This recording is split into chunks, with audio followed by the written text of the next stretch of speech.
Hello everyone, welcome to the online classes. Today we are going to start a new chapter and the name of the chapter is Basic Geometrical Tools and Construction.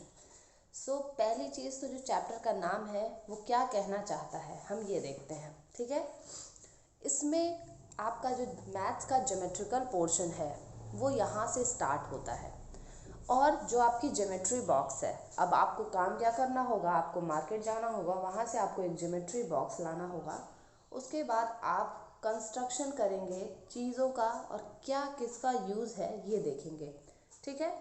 जैसे कि आपका जो chapter है इसमें सबसे पहले तो different geometrical जो इंस्ट्रूमेंट होते हैं उनके बारे में डिस्कस किया गया। जैसे आपने ज्योमेट्री बॉक्स खरीदा, उसमें आप देखते हैं एक होता है रूलर, ठीक है। दिस इज़ अ रूलर, आप देख रहे हैं। इस ऐसा होता है पटरी जिसको बोलते हैं हिंदी में, जो कि ये है, देखेंगे आप। इसमें 1 से लेकर के स्टार्ट है और 30 तक गया हुआ है। दिस इज़ योर रूलर, ठीक है। देखो सेम दिख रहा है ना, बिल्कुल। तो ये रूलर था।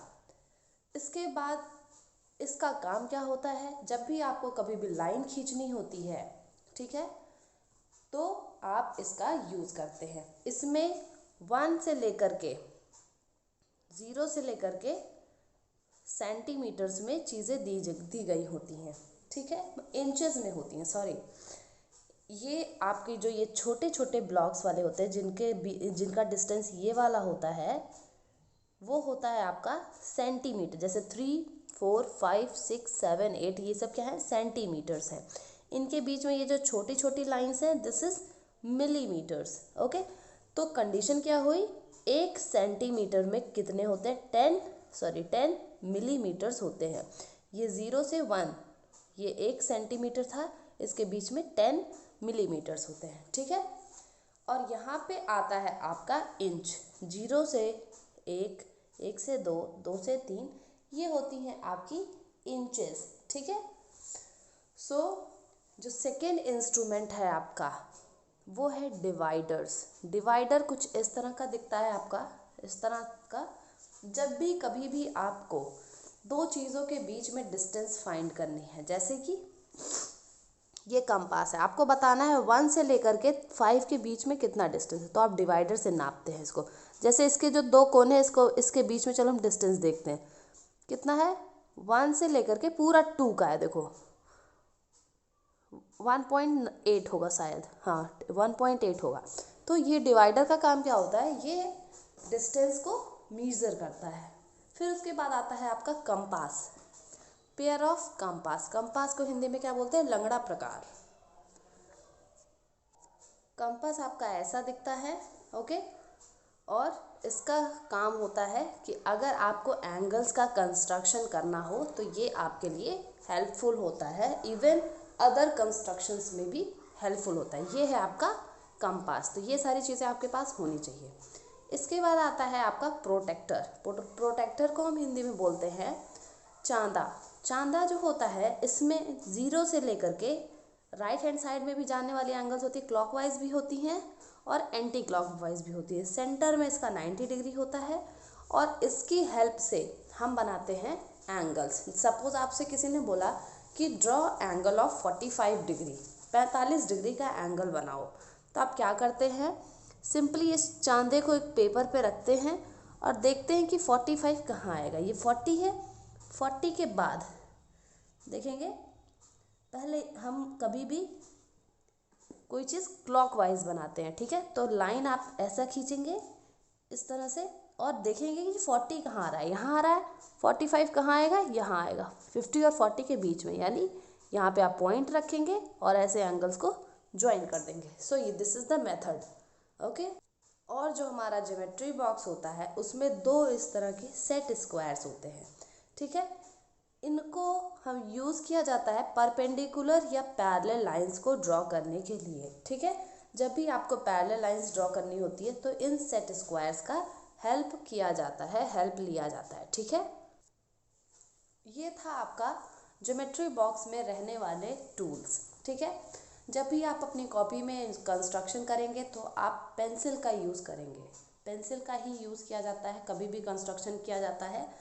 तो हमने देखा कि जो इंस्ट्रूमेंट्स थे उनको हमने देख लिया।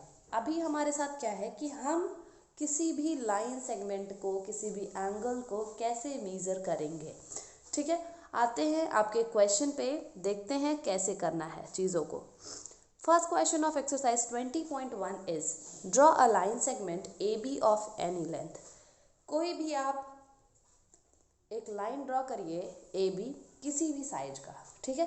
प्रोड्यूस इट टू सी, फिर क्या करो, उसको आगे बढ़ा दो सी तक, such that A C is equals to 4AB। Condition क्या होनी चाहिए कि जो ए सी हो वो ए बी का 4 गुना हो। देखेंगे कैसे करना है। कह रहा है अपने हिसाब से एक लाइन बना लो ए बी, ठीक है। तो हमने क्या किया, 0 2 पर रखा, 0 से 2 हमने बनाया, यानी कि हमने एक लाइन बनाया ए बी जो कि 2 सेंटीमीटर का था। अभी बोला कि इसको आगे बढ़ाना है सी तक, इसको आगे बढ़ाना है सी तक, लेकिन जो ए सी है यानी ए से लेकर के सी तक की जो कंडीशन है वो 4AB हो, यानी ए बी का 4 गुना हो। 4AB मतलब 4 मल्टीप्लाई ए बी की वैल्यू कितनी है 2, यानी कि 8। यानी कि यहाँ से अगर हम यहाँ तक ड्रॉ कर रहे हैं सी तक तो 8 होना चाहिए। 2 पहले से हो चुका है, अभी ए को रखो यहाँ पर और 8 पर पॉइंट रख दो, ठीक है, और इसको फिर ज्वाइन कर दो 8 तक, यानी कि ये पॉइंट हो गया आपका सी, ए बी 2 हो गया, बचा हुआ ये 6 हो गया, और कंडीशन भी हमारी फुलफिल हो गई, ए C is equal to 4AB की। ठीक है, तो इस तरह से आपको कंस्ट्रक्शन करना होगा। Now we will see next question. Draw a line A B, line segment A B, एक लाइन सेगमेंट बनाना है A B on a piece of paper, किसी भी पेपर पे। Draw a line segment P Q which is equal to the length of A B. आपको सबसे पहले क्या करना है, एक लाइन बनाना है ए बी और एक दूसरी line equal to A B बनाना है, दूसरी एक और लाइन एक बनाना है twice the length of A B की लेंथ का 2 गुना, हाफ ऑफ ए बी, फिर आधा बनाना है उसका ए बी का, फिर को linear with A B and length of P Q is 3 times of A B. बनाना है आपको को लीनियर, मतलब ऐसे पॉइंट्स आपको बताने हैं जो उसी सेम लाइन पर अवेलेबल हो सकते हों। कंडीशन देखेंगे क्वेश्चन का। देखो सबसे पहली चीज़, मैंने बिना मेज़र किए एक लाइन बनाना है। देखो मैं बना रही हूँ यहाँ पे एक लाइन मैंने बनाया, देखो कोई भी लेंथ इसकी है कि नहीं, तो हमने एक इमेजिनरी लाइन कुछ भी ऐसे बना दिया। अभी क्या करना है, हमें इसको मेज़र करना है कि ये कितना बड़ा है। ये है पूरा का पूरा, इसको हमने कर दिया सपोज 4, ठीक है, कि ए बी था, ए बी हो गया 4।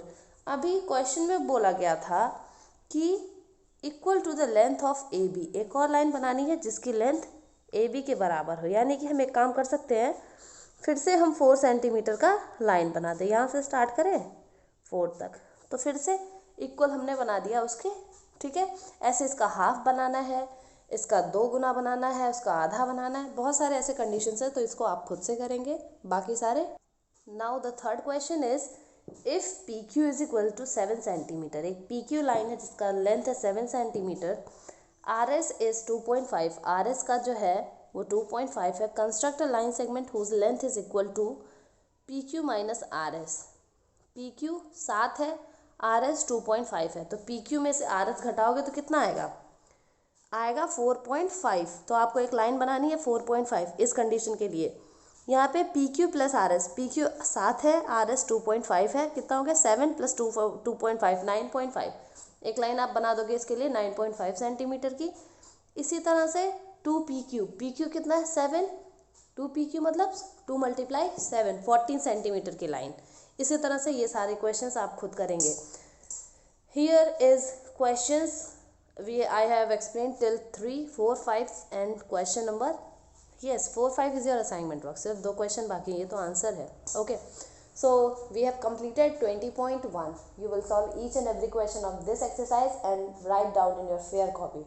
That's all for today guys. Thank you.